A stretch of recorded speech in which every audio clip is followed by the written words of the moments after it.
이 세상을 살아간 사람은 크게 두 부류로 나눌 수 있습니다. 한 부류는 예수님, 즉 하나님 믿는 사람이고, 다른 한 부류는 예수님, 즉 하나님을 안 믿는 사람입니다. 그런데 이 두 부류 사람들은 삶의 목적과 소망이 다릅니다. 즉 하나님, 예수 믿는 사람의 삶의 목적과 소망은 의와 평강과 희락이 추구하는 그와 같은 하나님 나라이지만, 예수를 믿지 않는 삶의 목적과 소망은 부와 권력과 명예를 추구하는 세상 나라입니다. 그런데 그리스도인들 중에는 솔로몬 왕과 같이 하나님을 안 믿는 사람처럼 자기 마음대로 살면서 세상에 누구보다도 크고 많은 부귀영화, 즉 각 나라로부터 조공을 받고 금은 너무 흔해갖고 큰 방패 200개, 작은 방패 300개를 금으로 만들 정도가 되고, 지혜와 지식이 풍성할 뿐만 아니라 그 1000명의 부인까지 두고 산다면, 솔로몬처럼 살다면 얼마나 행복할까 하면서 부러워하며 사는 사람이 있습니다.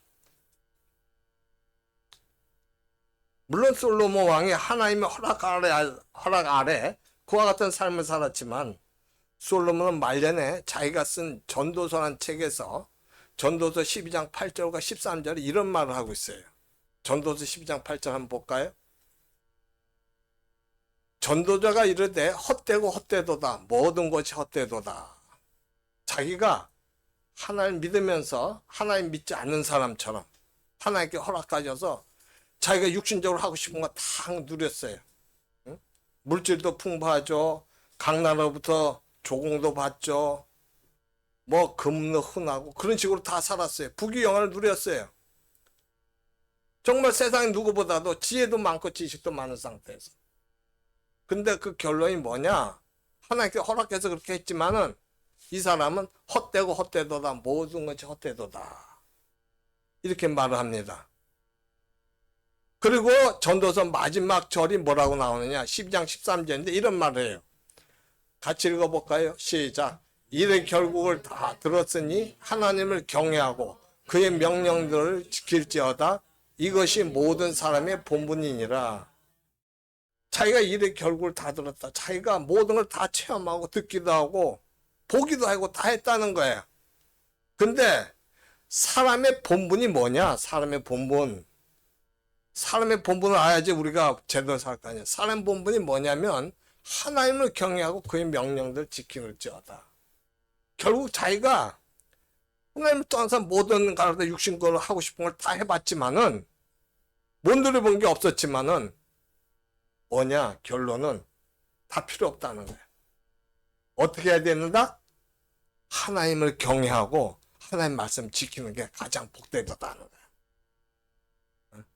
지금 이 사람 그렇게 얘기해요.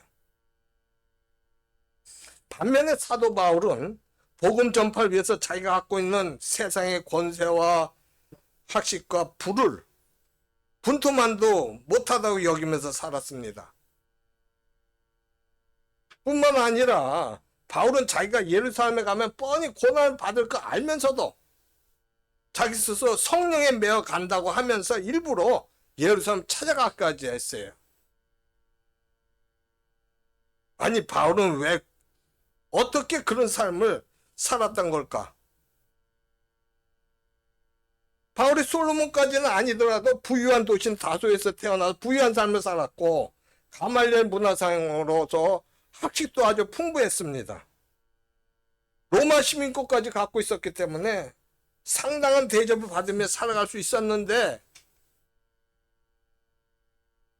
그러면 그냥 적당히 예수 믿으면서 살아도 될 텐데 왜 그런 고난을 자초하면서까지 살아가려고 했느냐 말이에요. 그 이유가 뭐냐? 진정한 자유의 의와 평강과 희락을 누리려면은 세상이 아니라 진리인 예수님과 동행할 때만이 가능하다는 걸 알고 있었기 때문에 그랬어요. 즉 예수님을 믿으면 어떤 일이 잘못되는 것 같아도 결국에는 잘 되게 되고, 그렇게 되지만은 세상을 믿으면 어떻게 되냐? 일이 잘 되는 것 같아도 잘못되고, 잘못된 건 더 잘못된다는 걸 아는 거예요. 이 바울은. 그걸 알았어요. 그런데 하나님의 허락 아래서 세상의 모든 것을 누렸던 솔로몬도 이것을 깨닫고 말년에 전도서에서 12장 8절과 13절에 그런 말을 했던 겁니다. 오늘 말씀은 예루살렘에 도착한 바울이 야고보의 말대로 결례까지 행했는데, 이 결례를 왜 행했어요? 이 유대인들이, 예루살렘에 있는 유대인들이 어떻게 해요? 이 바울이 율법을 버렸다는 거예요. 율법을 지키지 않는다 하니까 이 결례까지 한 거예요. 4명 사람한테. 그렇게 해서 이제는 그 예루살렘에 있는 교회에 있는 유대인들도 바울이 정말 율법을 지키는 사람이네, 그렇게 딱 인식을 가졌는데, 문제가 다른 데서 터지는 거예요. 그렇다면 그 문제가 뭔가? 터진 문제가 뭔가? 그리고 바울이 유대인들에게 붙잡혀서 변명을 하는데, 그 변명이 무엇이며 그 변명에 담긴 교훈이 뭔지에 대해서 한번 살펴보려고 합니다. 먼저 21장 27절부터 30절인데 그 중에서 27절부터 29절 보면 이런 말씀이 있어요. 27절은 뭐라고 그러냐? 그 이래가 거의 참에, 이 이래가 거의 찼다는 건 뭐냐? 이 결례를 해서 이제 이렇게 다 해결된 거예요. 나실인의 소원이 다 해결된 거예요. 거의 참에 아시아로부터 온 유대인들이, 이걸 에베소에서 온 몇몇 유대인들이 얘기해요. 성전에서 바울을 보고 모든 무리를 충동하여 그를 붙들고, 사람들 충동해서 바울을 붙잡은 거예요. 왜 붙잡아?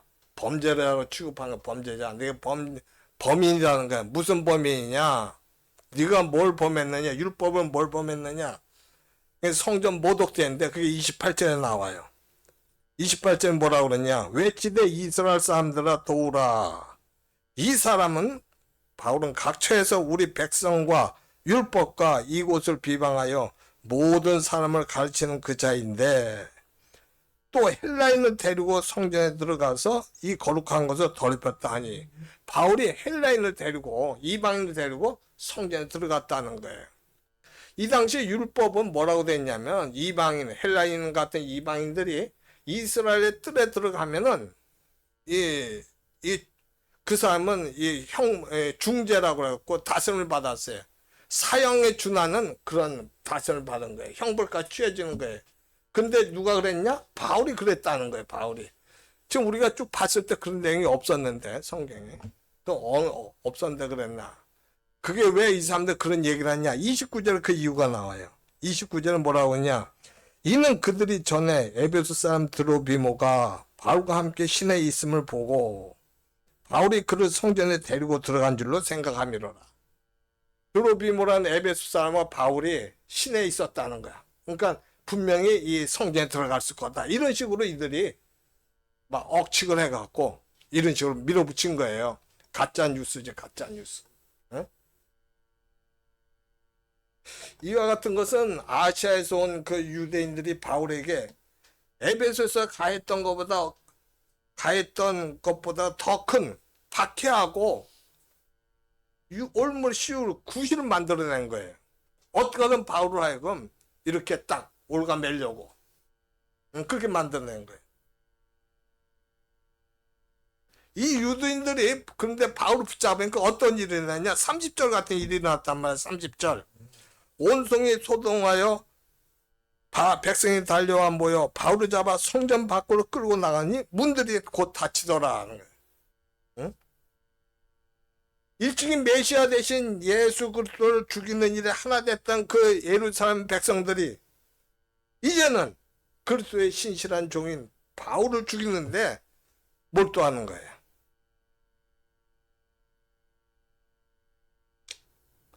이제 31절부터 36절 보는데 그 중에 31절과 32절을 보면 그들이 그를 죽이려 할 때 유대인들이 그 바울 대적하는 유대인 이들이 바울을 죽이려 할 때 온 예루살렘이 요란하다는 소문이 군대 천부장에게 들림에 그가 급히 군인들과 백부장들을 거느리고 달려나려 가니 그들이 천부장과 군인들을 보고 바울치기를 그치는지라.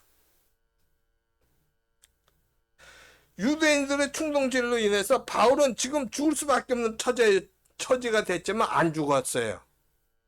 왜? 천부장이 등장했거든. 아직은 바울이 죽을 때가 아니라는 겁니다. 여러분, 하나님의 역사는 하나님의 뜻과 하나님의 때가 일치될 때 이루어져요. 예루살렘의 유대인들이 흥분해서 바울을 잡아서 죽이려고 했지만 인간의 뜻과 인간의 계획이 하나님의 때를 앞당기거나 뒤로 물리게 할 수는 없는 겁니다. 그렇다면 천부장이 등장했을 때 왜 바울이 살아날 수 있었을까? 그 이유는 천부장은 1000명의 부하를 거느린 로마 군대의 장교로서 예루살렘의 평화를 지키고 로마의 편익을 도모하기 위해서 유대인들이 일에 간섭할 수 있는 권한을 위임받고 있었는데 폭동 소식을 듣고 달려갔기 때문에, 따라서 천부장이 가서 33절처럼 하는데 33절 어떻게 한 거예요? 여기 보니까 천부장이 가까이 가서 바울을 잡아 두 사슬로 결박하라 명하고, 그렇죠? 이 두세 사슬로 결박한 거, 이건 어떤 거였어요? 예전에 그 사도 바울이 가이사랴 빌립보 집사 집에 갔을 때 아가보란 선지자가 예언했던 그거예요. 그게 이루어진 거예요. 아가보 선지자 뭐라 했어요? 바울의 그 띠를 달라고 그래갖고, 그걸 갖고 자기 손, 발을 딱 묶잖아요. 그러면서 이 띠 임자가 바로 예루살렘에 이와 같은 일을 당할 것이다. 그 예언한데 그게 그대로 지금 이루어진 겁니다. 그게. 그런데 우리는 지금 이 일련의 상황을 통해서 바울의 생명을 유대인의 손에서 건져내시는 하나님의 손길을 볼 수가 있는 겁니다. 하나님께 예언하신 것을 따르면은 하나님께서 그 예언하신 가운데 함께 하셔서 어떻게 하든 그를 구원해 주셔요. 왜냐하면 지금 하나님께서 천부장을 그 시간 안에 안 보냈으면 죽을 수밖에 없었잖아. 바울은 그걸 아는 거예요. 바울은 하나님께서 말씀하신 대로 해나가면 내가 불리한 것 같아도 결국 하나님께서 구원해 주시는 거야. 할렐루야. 하나님 그렇게 하시는 분이, 하나님 말씀은 그대로 하시는 분이야.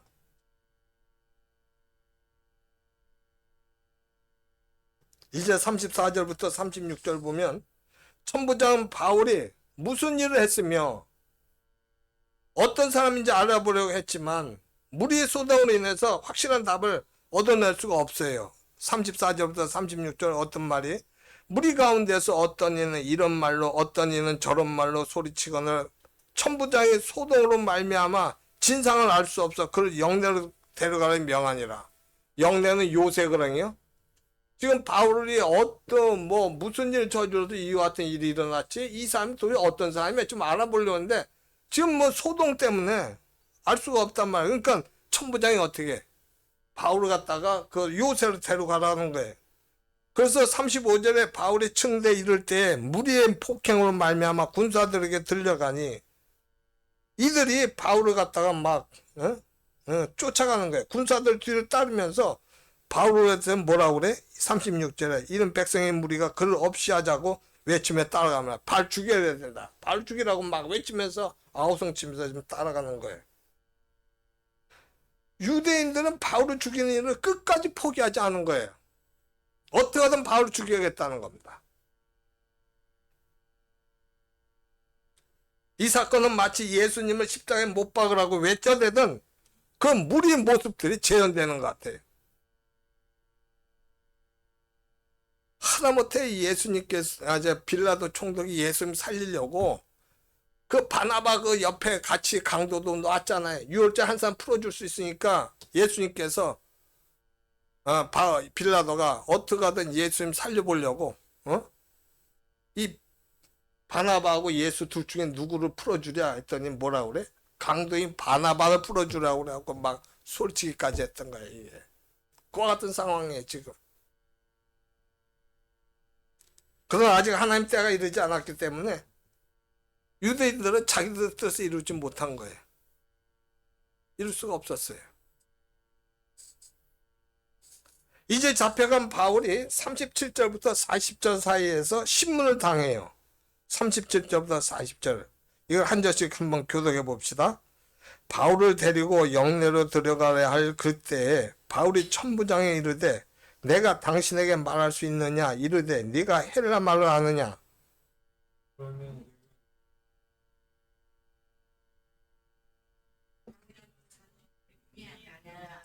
바울이 이르되 나는 유대인이라 소비 아닌 길리기아 다소시의 시민이니 청컨대 백성에게 말하기를 허락하라 하니.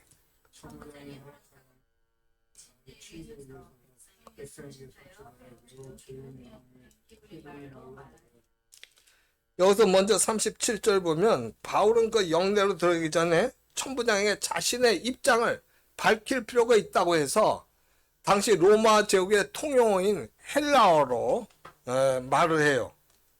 그러니까 천부장이 그 바울이 유창하게 헬라어를 하는 걸 듣고는 뭐라고 이 뚝박을 생각하면서 이 천부장이 뭐라고 하냐 바울을 향해서 38절처럼 네가 이전에 소요를 일으켜 자기 4,000명을 거느리고 광야로 가던 그 애굽이 아니야? 그렇게 얘기하는 거예요. 그럼 이 광야를 가던 애굽인이 누구냐는 거예요 이게. 이 사람은 그 헬라로 아주 유창한 그 애굽의 거짓 선지자예요. 근데 이 자가 어떻게 했냐면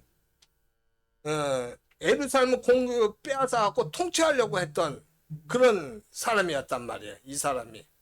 응? 3년 전에 예루살렘에 나타나갖고는 추종자를 모아갖고 메시아적인 종말을 대비한다면서 감람산으로 들어가요. 이 자가. 그러니까 그때 그 벨리스 총독이었거든. 로마 총독이. 벨리스 총독이 그걸 알고서 그 군대를 보내놓으니까 그때 400명이 죽고 200명이 사로잡혀. 그걸 알고 이때 막 뿔뿔이 그 다 흩어져 갖고 자신을 갑자던 사람이 바로 이 애굽인 거짓 선지자. 그러니까 유대인들은 애굽의 그 거짓 선지자에게 좋은 감정을 가질 수가 없었는데 당시 바울이 유대인들에게 매를 맞고 있었잖아. 어? 그리고 헬라도 유창하게 하잖아. 그러니까 천부장이 너가 혹시 그때 그 애굽의 그 사람 아니야? 지금 그렇게 얘기하는 거야 네가. 응? 그거 아니냐. 거짓 선지자 오해한 거야. 그러자 바울이 39절처럼 자기는 애굽인이 아니라 유대인이다. 그리고 길리기아 다소 시민이라고 소개해요. 왜냐하면 그렇게 얘기할 수밖에 없는 이유가 지금 천부장의 오해를 자기가 풀어야 되거든. 그리고 자기를 죽이려는 그 폭도들에게 복음을 전하려고 하는 거예요. 참 바울 대단한 사람이에요, 이 사람은. 그 상황에서 무슨 폭도들한테 복음까지 전하려 생각하냐고. 이걸 생각한 거예요. 우선 천부장한테 오해를 풀어야 되고. 그래서 자기가 이렇게 얘기를 합니다. 나는 유대인이고 길리기아 다소 시민이다. 그러니까 천부장이 허락해갖고 바울이 40절처럼 쇠사슬의 40절처럼 해요. 40절 볼까요? 바울이 충대 위에 서서 백성에게 손짓하여 매우 조용히 한 후에 히브리 말로 말하니라. 지금 쇠사슬에 매어갖고 어떻게 자유스럽지 못한 몸에 생명의 위협까지 느끼는 상태예요. 그리고 군인들에 둘러싸여갖고 어떻게 지금 계단 위에 서갖고 이 사람은 뭘 하느냐? 히브리어로 복음을 전하고 있는 거예요.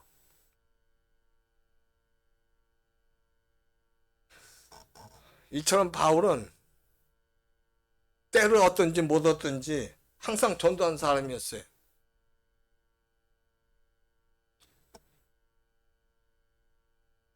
예수님이 오신 이유를 아는 거거든, 바울은. 내가 하나님의 자녀로서 하나님의 사람으로 살아가려면 뭘 해야 된다는 걸 바울은 알고 있었거든.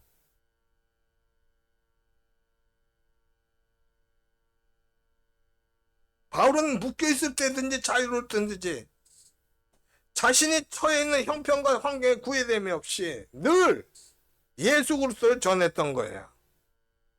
할렐루야. 얼마나 대단해요. 참 이건 생각하지는 못할 상황이에요. 어떻게 이럴 수 있느냐. 오직 하나님과 나예요. 예수와 나.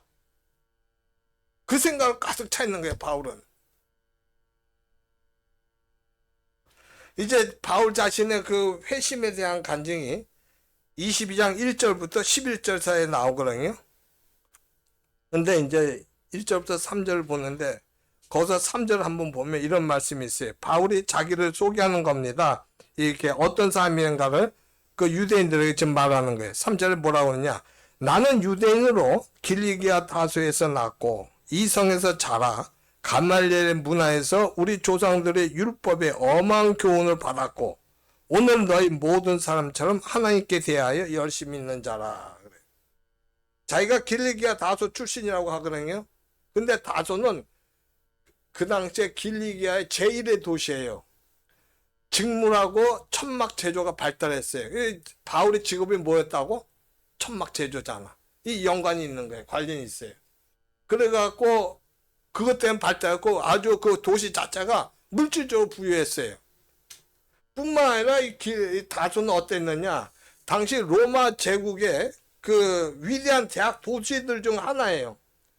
그래갖고 이 도시는 지적으로 탁월했는데 당시 예루살렘에서 최고로 덕망 있고 존경을 받는 율법학자인 가말리아에서 지금 바울이 교육을 받았다고 그렇게 얘기한 거예요. 바울 자신이 가말리아에게서 이 교육받았다고 한 그 제자란 사실을 내세운 게 왜 그러냐면 자기를 죽이려고 하는 유대인들과 같이 자신도 하나님께 대해서 열심히 있는 자라는 그 공통점을 내세운 거예요, 지금. 가말리엘 이분이 당시에 그 유대 학파 중에서 가장 율법에 출제했던 사람이고, 거기서 이 바울은 수제자라고 그랬다고. 그러니까 율법에 대해서는 아주 철저하게 했던 사람이야, 이 바울이. 그러니까 하나님께서 그걸 뽑으신 거야, 사실은. 주님께서 바울을 선택한 거예요. 이 사람을 딱 해갖고 해 나가는 거죠. 그렇게 한 거예요. 미국 서부 개척 시대 이야기거든요. 그 당시에는 몇몇 교회가 주일에 흑인은 흑인대로 백인은 백인대로 그렇게 예배를 드리고 있었어요. 그런 교회들이 있었어요. 다는 그런 게 아닌데. 그래서 그렇게 각자 이렇게 구별된 예배를 드렸는데 어떤 흑인 장로가 이 일주일 동안 사업에 분주히 뛰어다니다 보니까 주일에 예배를 드려야 하는데 아무리 시간 계산을 해봐도 자기가 속한 그 흑인 교회까지 갈 시간 촉박해. 그래서 할 수 없이 부근에 있는 백인 교회로 간 거예요. 백인 교회에 도착하니까 그 안내를 맡은 노신사가 따스한 미소를 맞이했어요. 예배당 안은 막 사람들로 해서 시끌벅적했어요.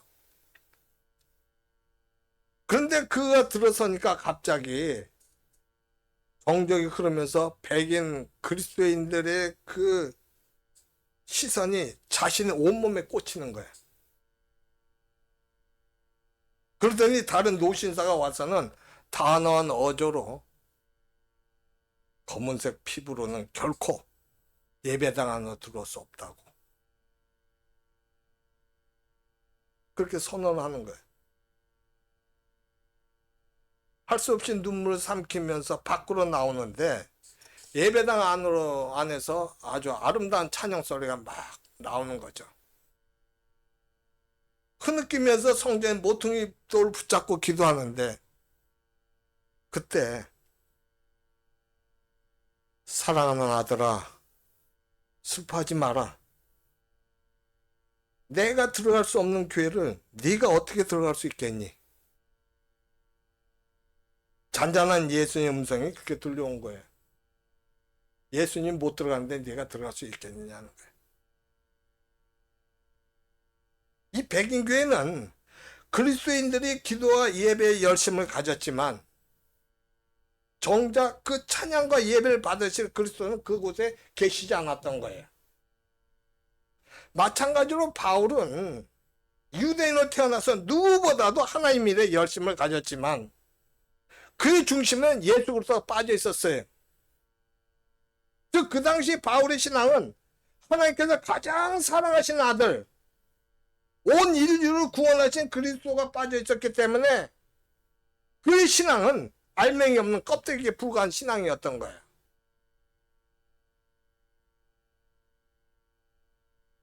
내가 예수를 믿으면은 내 안에 예수님이 계시는가? 안 계시면 알맹이 없는 거예요, 사실은.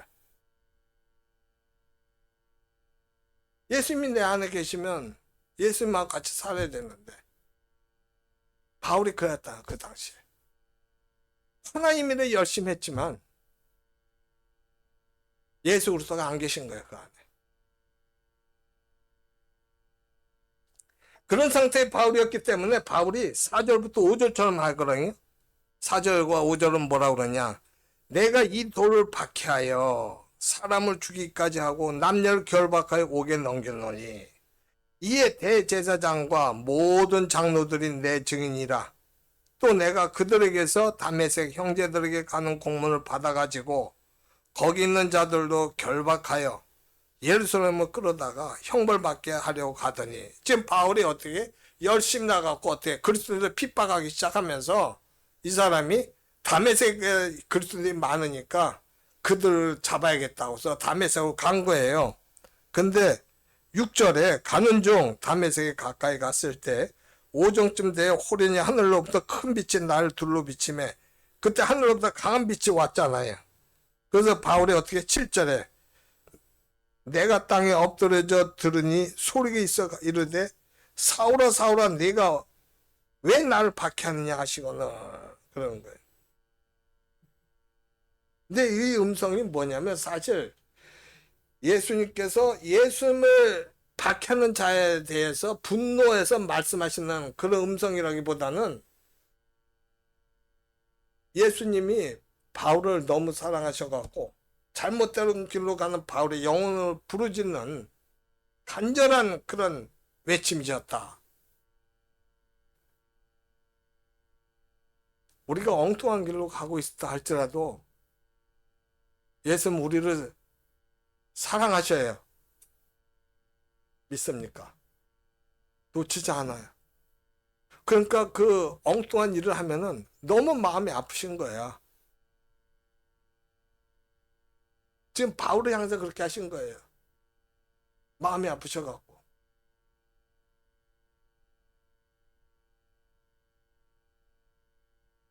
그러자 교회를 박해하는 것이 예수 그리스도를 박해하는 것이구나, 이걸 알았어요, 바울이. 왜 교회를 박해하는 게 예수 그리스도를 박해하는 거야? 교회는 그리스도의 몸이잖아. 그래서 바울이 10절 상반전처럼 물어봅니다, 예수님께. 주님 무엇을 하리까 하고 물어봐요. 그래서 주께서 이르시되 뭐라고 그래? 일어나 다메섹으로 들어가라. 네가 해야 할 모든 것을 거기서 누가 이루리라.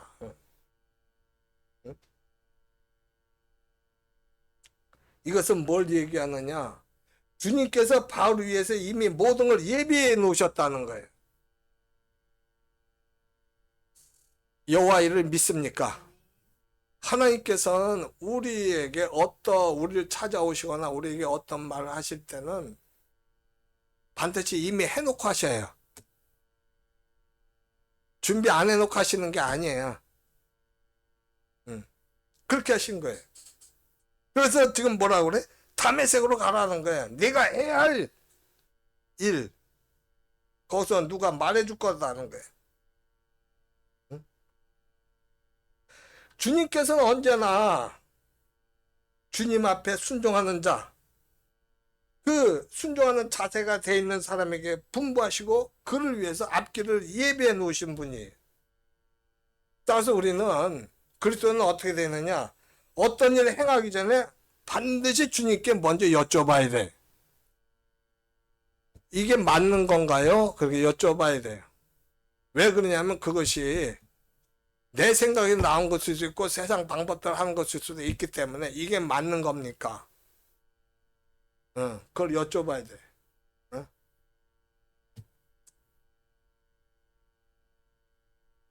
그래 이제 주님께 인도해 주셔.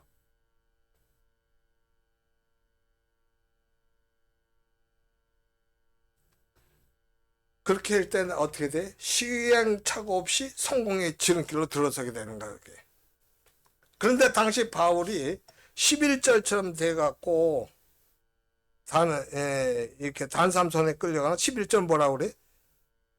나는 그 빛의 광채로 말미암아 볼 수 없게 되었으면 나와 함께 있는 사람들의 손에 끌려 다메섹에 들어갔노라.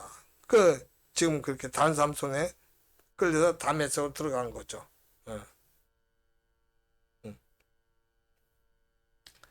이처럼 여러분 예수 그리스도의 빛이 비치게 되면 사람은 누구나 바울처럼 제일 먼저 자신의 그 영적 암흑 상태, 즉 영적인 무지를 깨닫게 돼요. 바울이 이게 뭘 얘기냐면 예수 그리스도를 만나면 옛사람 죽고 새 사람을 거듭나게 된다는 거야. 내가 영이 살아나는 거예요. 할렐루야. 깨닫게 되는 거예요. 아, 그렇구나. 우리가 거듭나지 않으면 우리는 구원받을 수가 없어요. 우리 죽었던 영이 살아나지 못하면 우리는 예수 그리스도를 알 수가 없고 성령께서 우리에게 역사하실 수가 없는 거예요. 지금 우리 영이 믿지 않는 사람들은 뭐예요? 영이 죽어있기 때문에 성령께 역사하셔도 아무 반응이 없는 거예요. 근데 믿게 된 사람은 뭐예요? 영이 살아나는 거예요. 예수 그리스도의 빛이 비치니까 성령께서 임하시니까 바울이 그걸 영이 열려갖고 받아들인 거예요. 영적 암호 상태에서 벗어난 거예요. 옛사람 죽고 새 사람으로 거듭나는 거예요. 어떤 목사님께서 텍사스에서 목회를 하는데 그분은 맹인이란 거 빼놓고는 모든 면에서 탁월했던 분이에요. 근데 어느 날부터인가 자신이 볼 수 없는 것에 대해 불평이 생기기 시작했어. 그 즉시 당시 맹인으로서 그 많은 찬송가를 작사한 그 환희 크로스비 알 거예요. 환희 크로스비를 만나려고 뉴욕으로 달려갔어요. 환희 크로스비 씨, 당신 눈이 보이지 않는 것이 불평스럽지 않습니까? 그러자 크로스비가 저는 생후 6주 만에 장님이 됐지만 지금도 고통스럽거나 불평하지는 않습니다. 그 목사님이 침통한 표정으로 나는 주님께서 그 많은 은사를 주셨으면서도 시력을 주시지 않은 것에 대해 섭섭합니다. 그랬어요. 그러니까 그녀가 뭐라고 그러냐. 제가 다시 태어날 때 한 가지 청혼할 수 있다면 그건 바로 장님으로 태어나게 해주십사 하는 겁니다. 라고 했어요. 아니 왜 그런가요?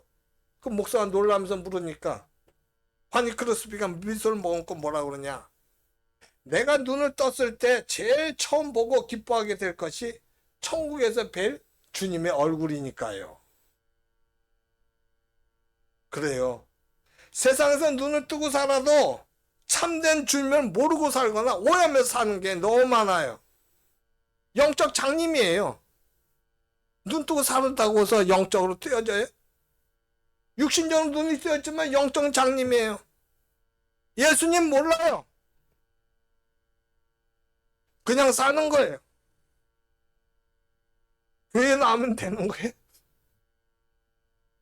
내 안에 예수님이 계실 때 교회 와서도 찬양이 즐거운 찬양이 되는 거예요. 천군 천사 함께 찬양하는 그 찬양이 되는 거야.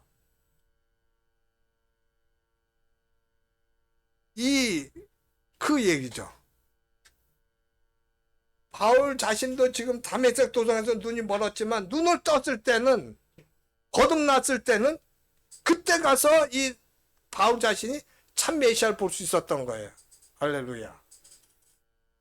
우리가 이 영적 눈이 띄어져야 돼요. 그래야지 우리는 신앙생활을 하건 일상생활을 하건 하나님과 동행하는 삶이 돼요.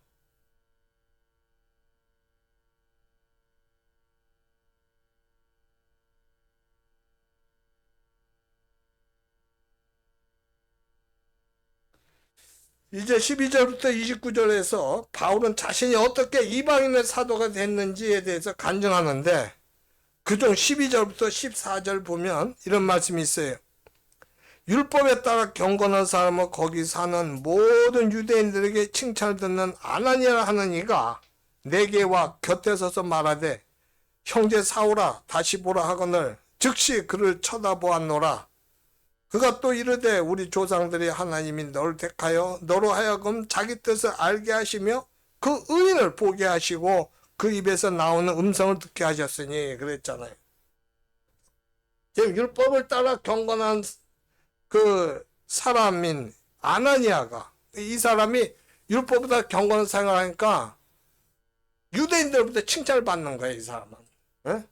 그 아나니아. 그 아나니아가 와갖고 바울 자신을 안수하니까 어떻게 됐다고? 그 자신 눈을 뜨게 된 걸 말하는 거예요, 지금. 근데 아나니아는 여러분 그리스도인이었어요. 기독교인이었다고. 따라서 예루살렘 교회를 핍박했던 사울에게 안수하기 꺼려했어. 왜 그러냐면 그때 예수님이 가서 그랬잖아. 아나니아 보고 안수하니까, 아니 예수님, 그 바울은 지금 사울이란 자, 그때 사울이죠. 사울은 지금 그 핍박하는 사람 아닙니까? 그거 어떻게 안수할 수 있어요? 꺼려했단 말이에요. 근데도 내가 택한 그릇이라고 그랬어, 예수님이. 그래서 할 수 없이 안수를 했거든. 그래서 꺼려했단 말이야. 그럼에도 주님이 안수하라고 하셔서 안수해서 눈을 뜨니까 아나니아가 14절처럼 말하는 거야. 14절. 14절은 뭐라고 그래요?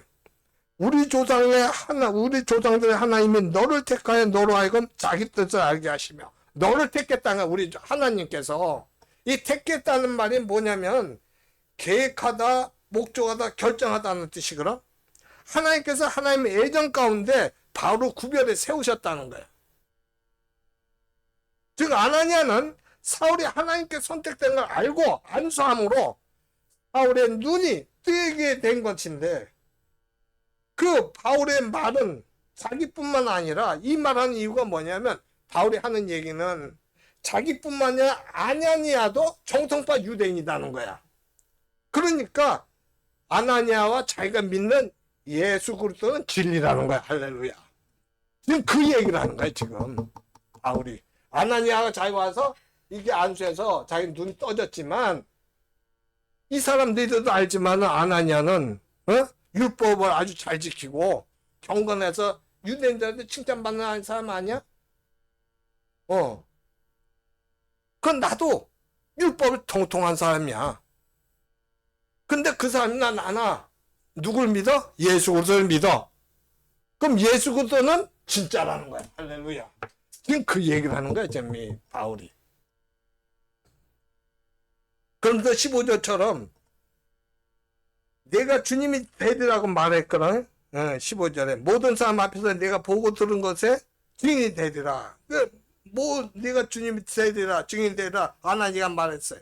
이 말은 바울이 지금까지 당한 고난들을 포함해 갖고 현재 유대인 폭도들에게 붙잡혀서 증거하게 된 이 고난, 그 고난도 뭐 성전을 더럽혔고 뭐 유대교를 공격했기 때문에 그런 게 아니라 예수 그리스도의 증인이기 때문에 당하는 고난이라는 거야. 뭐 유대인들은 지금 너 뭐 성전 더럽혔다고 유대교 배반했다고 그러지?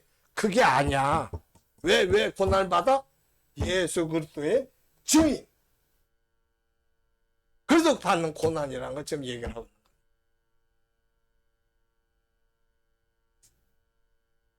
계속되는 그 바울의 간증을 보면 바울은 17절처럼 예루살렘 성전에서 신비한 체험을 하거든요.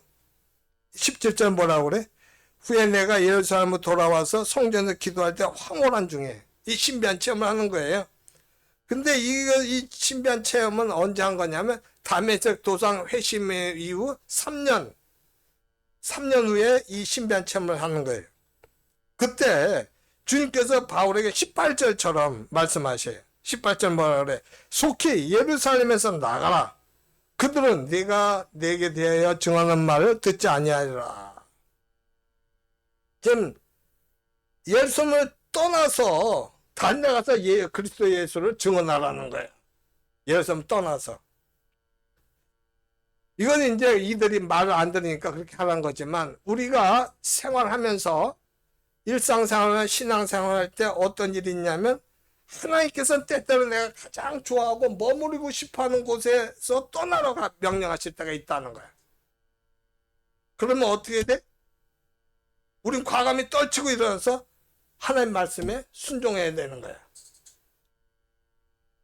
그 이유가 뭐냐? 그것은 하나님의 계획은 우리의 생각과 비교할 수 없을 정도로 심오하고 완전하기 때문에 그래. 할렐루야. 그래서 그런 거예요. 하나님께서 말씀하시면 그렇게 해야 되는 거야.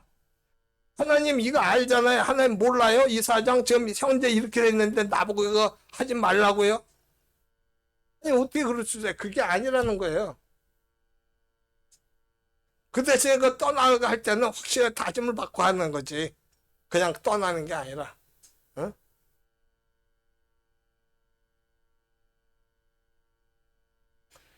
그래서 바울이 19절과 20절처럼 자신의 좋지 않은 과거를 들춰내요. 19절, 20절 뭐라고 그러냐?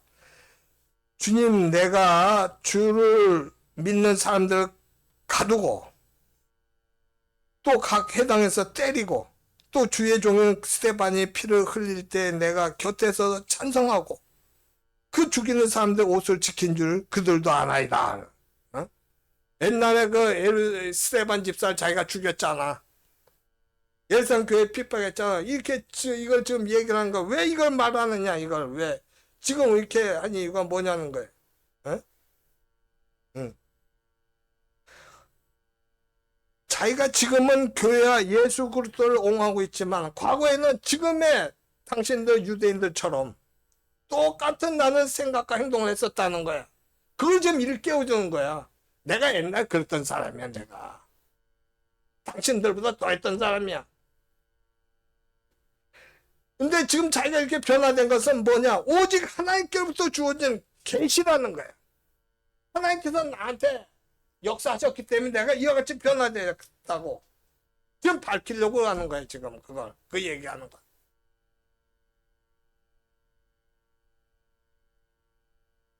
그러나 유대인들은 지금 어때요? 바울이 예루살렘 출입하면서 주 예수의 이름으로 담대히 증거하는 걸 받아들이지 않아. 이들은 어떻게 하느냐? 도리어 다 바울을 죽이려고 음모를 꾸기 시작한 거예요. 그래갖고 지금까지 이런 거야. 지금 이 바울을 이렇게 잡아갖고 죽이려고 해갖고 지금 단상에까지 바울 올라가는 그런 상태까지 됐단 말이에요. 그들은 더 이상 바울의 간증을 안 들어요. 그러면서 바울에게 22절과 23절 같은 폭언과 폭동을 합니다. 뭐라 어떻게 해? 그들이 됐다가 소리질러 이르되 이러한 자는 세상에서 없애버리자 살려둘 자가 아니라 하여 떠들며 옷을 벗어 던지고 티끌을 공중에 날리니. 유대인들이 이처럼 한 이유가 뭐냐? 다른 게 아니라 바울이 율법을 지키지 않는 이방인들을 자신들과 동등하게 대하니까 거기 화가 난 거예요. 우리는 유대인들인데 왜 이방인들 우리하고 똑같이 대하느냐는 거야. 그래갖고 지금 바울을 죽이려고 하는 거야 지금. 이게 얼마나 잘못된 건지 몰라요. 선민사상이라는 거. 왜 선민을 했어요 하나님이? 왜 그랬어? 특별히 그 사람들만 위하려고 그게 아니라고. 그 사람 통해서 많은 사람들에게 하나님의 은혜와 사랑을 퍼뜨리기 위해서 이스라엘을 택한 거지. 다른 이유가 없어요. 아브라함 때부터 아브라함 믿음의 조상인 아브라함 때부터 그게 계속 이루어지는 거예요. 솔로몬도 그걸 알고 예루살렘 성전 지었을 때 뭐라 그래? 하나님께 기도할 때 하나님 이곳에는 이스라엘 백성만의 기도만 들어주지 마시고 이방인들이 와서 기도할 때도 들어주세요. 그거 다 기도했던 사람이에요. 그 사장인데 이들은 그걸 안 버리는 거예요 지금.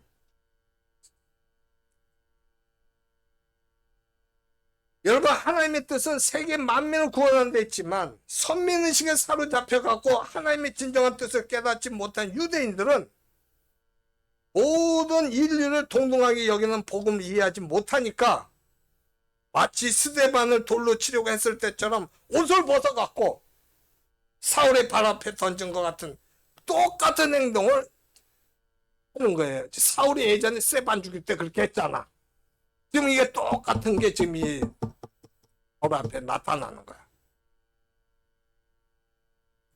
그러자 천부장이 등장해 갖고는 24절에 있는 것처럼 바울을 어떻게 채찍질하며 신문하라고 하는 거야. 채찍질하며 신문하라고. 근데 이 채찍이 나오는데 이 채찍은 자유민한테는 어떤 채찍이냐면 누름나무나 자작나무 그 막대기예요. 근데 그런 이 채찍이 아니라 지금 바울한테 하는 건 뭐냐면 로만이 아니거나 노예들한테 쓰는 채찍인데 이것은 채찍 끝에 이렇게 뼈 조각이 있거나 그렇지 않으면 뾰족한 쇠붙이가 붙어 있어요. 그냥 이 누름나무나 자작나무는 이 때리면 그냥 이게 흉터만 이렇게 그것만 남잖아. 근데 이것은 뼈 조각이나 그 뾰족한 쇠붙이는 어떻게 딱 쳐갖고 끌어당기면 살점이 뚝뚝 떨어져 나가는 채찍이라고. 그 채찍질 하라는 거야 지금. 그러니까 그 소리 듣고 바울이 뭐라 그러냐. 백부장한테 그 얘기를 하는 거예요. 내가 로마 시민권 갖고 있는데 나한테 그렇게 할 수 있느냐. 그러니까 백부장 깜짝 놀래갖고 천부장한테 얘기하거라. 천부장이 당황해갖고 바울한테 찾아갖고 너가 로마 시민권 갖고 있냐? 갖고 있다. 나는 돈 주고 샀는데 바울은 뭐라 그래? 난 나면서부터 갖고 있던 사람이야. 그래. 이 당시에 이 로마 시민권 있잖아요. 글라우디오 황제 때 AD 41년부터 54년 사이에 글라우디오 황제가 했는데 통치했는데 그때 이 부패한 관리들이 돈 받고 이렇게 로마 시민권을 이렇게 해주는 거거든. 이 특혜가 많았어. 그 중에 특혜 하나가 뭐냐면 처벌받지 않는 특혜야. 근데 지금 천부장이 그렇게 해서 자기는 얻었다는 거지.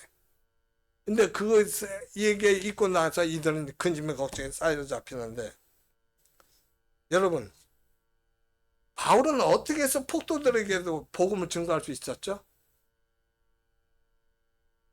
그 이유가 뭐냐? 세상 것들을 배설물로 여겼기 때문에 그래요. 세상 것들을 배설물로 버렸기 때문에 배설물처럼 세상 것들을 권력, 명예, 부를 배설물처럼 버렸다는 거야. 여기서 버렸다는 게 뭐냐면 세상을 등졌다는 거. 즉 세상에서 도피적인 삶을 말하는 게 아니라 자기를 위해서 사용하지 않는다는 거예요. 자기를 위해서. 즉 예수를 믿기 전에는 내가 내 주인이니까 나를 위해서 어떠하든 권력, 부, 이런 명예 같은 걸 모았잖아요. 축적했어요.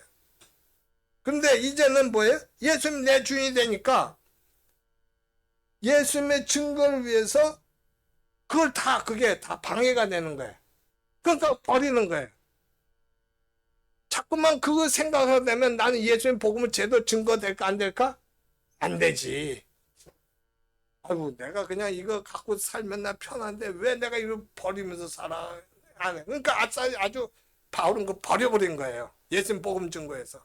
그뿐만 아니라 바울은 어떻게 자기 목숨까지 내놓은 거예요. 왜? 목숨 때문에 자기 목숨 때문에 복음 증거 못할까 봐. 그러니까 그 생각을 갖고 있으니까 그 모든 걸 버려놓으니까 바울은 폭도들한테까지도 복음 증거할 수 있었다는 거예요. 바울이 그런 삶을 살 수 있었던 게 뭐냐면 무엇보다 확신이 있었기 때문에 그래요. 어떤 확신이야? 내가 내 주인이 아니라 내 주인은 바로 예수님이다. 그렇기 때문에 내가 하나님 말씀에 순종해야지 하나님이 내게 순종하면 안 된다는 거야.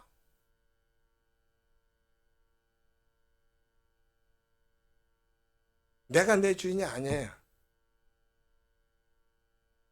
예수님이 내 주인이에요. 믿습니까? 내가 하나님 말씀에 순종해야지 하나님이 내게 순종하면 안 돼요. 만약에 그렇게 되면 어떻게 되냐면 우리는 어정쩡한 삶을 살아요. 어떤 때는 하나님 말씀 듣는데 어떤 때는 하나님 말씀 안 듣거라? 그러면 바보 같은 삶을 사는 거예요. 왜 그래? 믿지 않는 사람들은 어차피 안 믿으니까 자기 육신대로 하고 싶은 건 다 하면서 살아. 육신을 즐겨. 그 육신대로 살려고 별짓도 다 해. 그런데 육신을 즐기잖아. 근데 이것은 내가 예수님이 내 주인이라고 내가 예수님 말씀대로 안 들으면 나는 그거 못 즐기잖아. 또 눈치를 봐야 되잖아. 어? 어떻게 하다 보면 이렇게 조금 막 죄 짓는 것도 막 이상하게 돼갖고 막 헷갈리게 되는 거야. 이건 바보가 돼버려. 바보가 돼버려. 실에 구분해야 되는 거야. 바울이 그걸 확신하고 있었던 거예요. 뒷달에 내가 내 주인이 아니라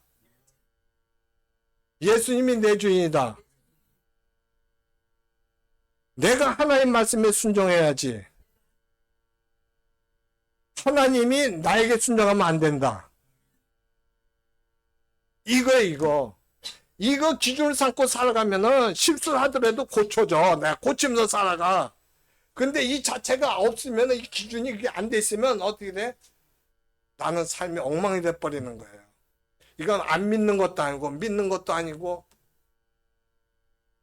내 머릿속에 내 계산하는데 그 통밥이라고 그러잖아.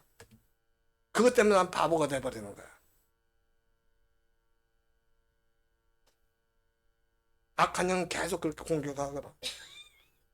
우리 모두 솔로몬의 삶을 부러워하지 말고 예수님의 삶과 같은 바울의 삶을 살아서 하나님께 인정받고 하나님께서 주시는 의와 평강과 희락에 참된 복을 누리면서 살아가길 예수님의 이름으로 축원합니다. 이 시간 우리가 하나님 앞에 한번 기도해요. 하나님 앞에 기도할 때 제가 이렇게 마이크로 하니까 아이고 내 기도를 잘 못해요. 목사님 기도 소리 때문에 그런 말이 있어서 저도 그냥 이렇게 조그맣게 할 테니까. 그런데 여러분 조그맣게 한다고 해서 소리를 안 내면은 이게 기도가 안 돼요. 통성으로 해야 돼. 통성으로. 여러분들 밖으로 내놔야 돼. 그래야지 기도가 돼요. 통성 기도가 응답을 받습니다. 예, 묵상하는 것보다. 묵상하면은 이거는 잡념들도 안 돼. 그러니까 여러분들 이 시간에 통성을 한번 기도해요. 통성. 남의 기도를 하지 말고 들 생각, 남의 기도 영향 받지 말고 내 기도를 하는 거야. 내 기도. 나도 마이크를 피해서 내 기도를 할 테니까 여러분도 그렇게 해요. 하나님, 정말 내가 내 주인은 내가 아니고 하나님입니다. 그리고 그러니까 나는 내 생각대로 하나님이 나에게 순종해야 되는 게 아니라 내가 하나님 말씀에 순종해야 됩니다. 예수님을 살아야 됩니다. 그래야 내가 하나님의 능력을 가지고 살아갈 수 있습니다. 주여 3장을 기도해. 주여, 주여, 주여.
아버지 하나님 감사합니다.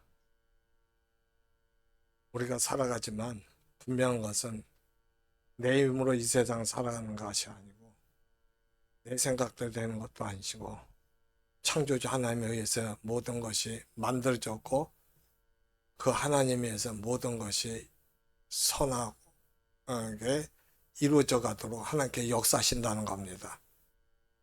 아버지, 우리가 그 진리를 알게 하심을 감사드립니다. 하오니 우리 살아갈 때 내가 내 주인이 아니라 예수님이 내 주인이라는 걸 믿는 자 되게 하시고, 그래서 내가 하나님 말씀에 순종하지 하나님이 내게 순종하는 그 같은 일이 일어나지 않는 것이 참된 복이라는 것, 그래야지 의와 평강과 희락이 우리에게 넘친다는 걸 믿게 하여 주시옵소서. 우리가 그와 같은 삶을 살아갈 때 하나님께서 우리에게 물질의 복도 더해 주시고 명예도 더해 주시고 또한 권세도 더해 주신다는 걸 저희들이 알고 있습니다. 그와 같은 것 하나님께 주신 것이 참된 것이지 내가 하나님 따라서 이루어 놓은 것은 물거품이라는 걸 우리가 깨닫게 해주셔서 바로 예수님은 내 주인을 삼고 살아감으로 하나님의 나라를 이루는 가운데 의와 평강과 희락의 삶을 살아가는 가운데 하나님께 영광을 돌리고 하나님께 주시는 복을 받는 저희들 되게 하옵소서. 감사드리옵고 우리 구주 예수님의 이름으로 기도드리옵나이다. 아멘. 441장 찬송하겠습니다.